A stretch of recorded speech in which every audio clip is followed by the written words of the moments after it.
بسم اللہ الرحمن الرحیم۔ السلام علیکم ورحمۃ اللہ وبرکاتہ۔ سلطان صلاح الدین ایوبی رحمۃ اللہ علیہ کے عظیم سپہ سالاروں میں سے تھے۔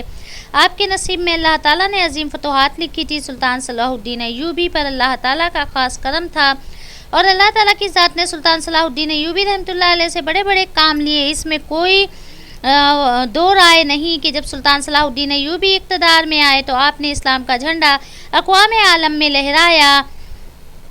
لہرا دیا۔ آپ اپنی بہادری، عدل و انصاف کی وجہ سے نہ صرف مسلمانوں بلکہ یہودیوں اور کافروں کو بھی پسندیدہ لیڈر تھے۔ ہر دور کی طرح اس دور میں بھی کچھ لوگ ایسے تھے جن کو اسلام سے بے پناہ نفرت تھی اور وہ چاہتے تھے کہ کسی طرح اسلام اور مسلمانوں کا صفحہ ہستی سے نشان تک مٹا دیا جائے۔ ایک دن سلطان صلاح الدین ایوبی اپنی عدالت میں موجود تھے کہ ایک شہزادی اپنی دو کنیزوں کے ساتھ سلطان کے سامنے حاضر ہوئی اور کہنے لگی کہ اے سلطان، میں نے سنا ہے کہ قرآن شریف میں ہر سوال کا جواب ہے۔ اگر آپ میرے چند سوالوں کا جواب دے دیں تو میں مسلمان ہو جاؤں گی۔ سلطان صلاح الدین ایوبی نے بھرے مجمع میں کہا، پوچھئے کیا سوال ہیں، میں آپ کو ان کے جواب ضرور دوں گا۔ لڑکی نے سوالات کی بارش کر دی۔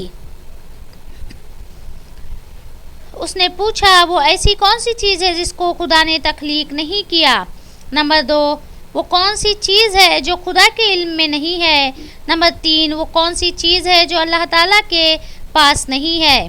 نمبر 4، وہ کون سی چیز ہے جس سب بال ہی بال ہیں؟ نمبر 5، وہ کون سی چیز ہے جس کا صرف منہ ہی منہ ہے؟ نمبر 6، وہ کون سی چیز ہے جس کے صرف پاؤں ہی پاؤں ہیں؟ نمبر 7، وہ کون سی چیز ہے جس کی صرف آنکھیں ہی آنکھیں ہیں؟ نمبر 8، وہ کون سا بندہ ہے جس کا خاندان نہیں؟ نمبر 9، وہ کون سی چیز ہے جو شکم مادر میں نہیں رہی؟ نمبر 10، وہ کون سی بے جان چیز ہے جو سانس نہیں لیتی؟ نمبر 11، ناقوس کی آواز کا کیا معنی ہے؟ نمبر 12، وہ کون سی چیز ہے جس نے ایک مرتبہ پرواز کیا؟ نمبر 13، وہ کون سی چیز ہے جس پر صرف ایک بار سورج چمکا؟ نمبر 14، وہ کون سا درخت ہے جس کے سائے کو تیز رفتار سوار 100 سال دوڑ کر بھی عبور نہیں کر سکتا؟ نمبر 15، وہ کون سا درخت ہے جو دھوپ اور پانی کا محتاج نہیں؟ دنیا میں اس کی مثال کیا ہے؟ نمبر 16، جنت کے برتن جن میں مختلف قسم کے کھانے ہوتے ہیں، جنتی لوگ ایک دوسرے سے ملتے ہیں، دنیا میں اس کی مثال کس طرح کی ہے؟ نمبر 17، جنت میں سیب سے حوران برآمد ہوں گی لیکن اس میں ذرا برابر کمی بھی واقع نہیں ہوتی، دنیا میں اس کی مثال کیا ہے؟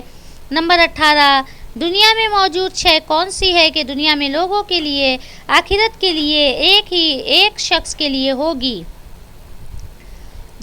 نمبر 19، جنت کی چابیاں کیا ہیں؟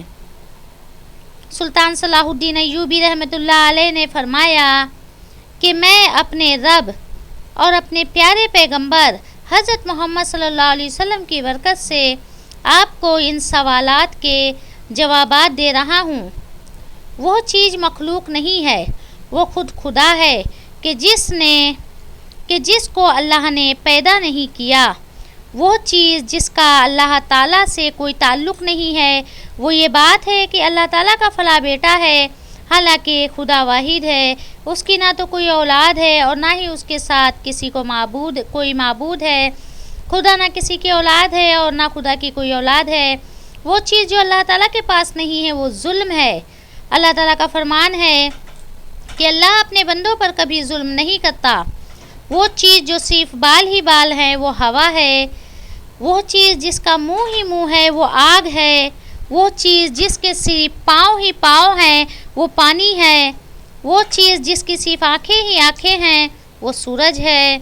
وہ شخص جس کا کوئی خاندان نہیں وہ حضرت آدم علیہ السلام ہے۔ وہ چیز جو شکم مادر میں نہیں رہی 5 یہ ہیں: حضرت آدم علیہ السلام، حوا علیہ السلام، حضرت اسماعیل علیہ السلام کی قربانی کا دمبا، حضرت موسیٰ علیہ السلام کا عصا، حضرت صالح علیہ السلام کی اونٹنی۔ وہ بے جان چیز جو سانس لیتی ہے وہ صبح ہے۔ ناقوس کی آواز کے معنی یہ ہیں: حق ہے، حق ہے، ٹھہرو ٹھہرو، خدا عادل ہے اور وہ سچا ہے۔ کوہ طور پر وہ پرندہ جس نے ایک مرتبہ پرواز کیا ہے، دریائے نیل کی سرزمین پر سورج ایک بار چمکا ہے، جس جگہ پر حضرت موسیٰ علیہ السلام نے اپنا عصا مبارک مار کر راستہ بنایا تھا، وہ درخت جس کو میں اگر تیز رفتار کے ساتھ بھی چلوں تو 100 سال تک بھی پار نہیں کر سکتا، وہ شجر طوبہ کا درخت ہے جس کی شاخ جنت کے ہر محل میں جاتی ہے۔ دنیا میں اس کی مثال سورج ہے کہ جس کی گردن ہر گھر میں پہنچتی ہے اور تمام زمین اس کی روشنی سے روشن ہو جاتی ہے۔ وہ درخت جو پانی کے بغیر اگایا تھا، وہ درخت ہے جو حضرت یونس کے لیے اگایا گیا تھا۔ اللہ تعالیٰ نے ارشاد فرمایا، ہم نے اپنے پیارے حبیب محمد مصطفیٰ صلی اللہ علیہ وسلم کے لیے کدو کی بیل اگائی، جنت کے برتن میں بے شمار قسم کے انعامات ہوں گے، وہ ایک دوسرے سے الگ الگ ہوں گے۔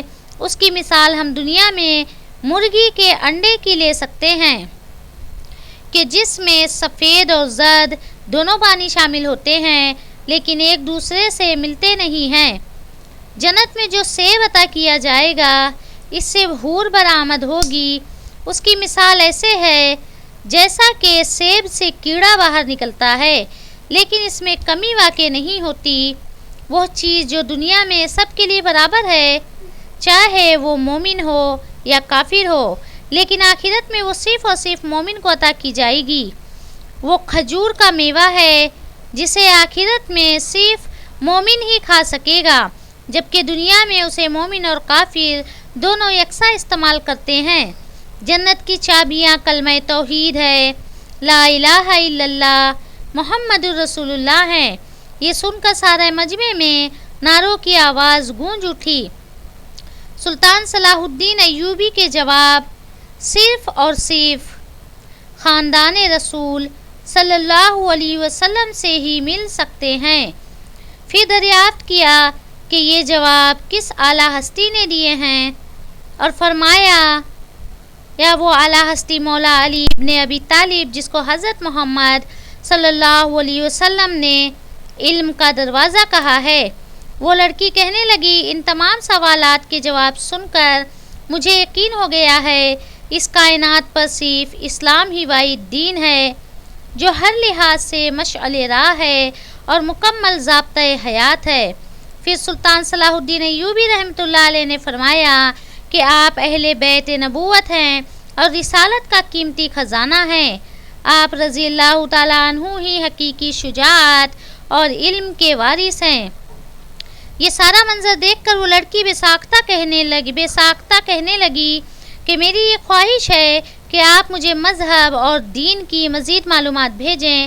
میں خاص طور پر روح کی وضاحت چاہتی ہوں جس کا ذکر اللہ تعالیٰ نے اپنی کتاب قرآن مجید میں کیا ہے۔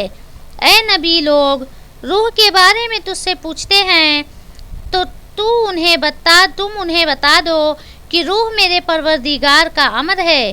یہ روح کیا چیز ہے؟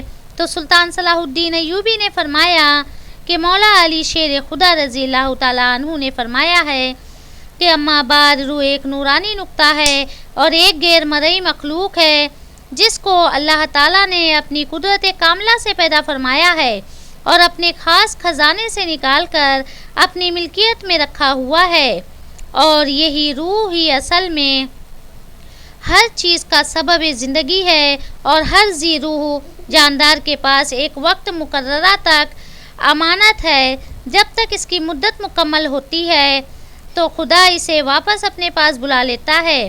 سلطان صلاح الدین ایوبی کے الفاظ سن کر وہ لڑکی اور اس کی دونوں کنیزیں رونا شروع ہو گئی اور سلطان سے کہنے لگی کہ ہماری اللہ سے سفارش کیجیے، ہم نے اپنی جتنی زندگی گزاری ہے وہ کفر میں گزاری ہے، بدکاری کرنے میں، شراب میں، ناچ گانے میں۔ آپ اللہ تعالیٰ سے دعا کیجیے کہ وہ ہمیں راہ ہدایت پر چلائیں، اور آپ اپنی زبان سے ہمیں کلمہ پڑھائیے، ہم سچی مسلمان بننا چاہتی ہیں۔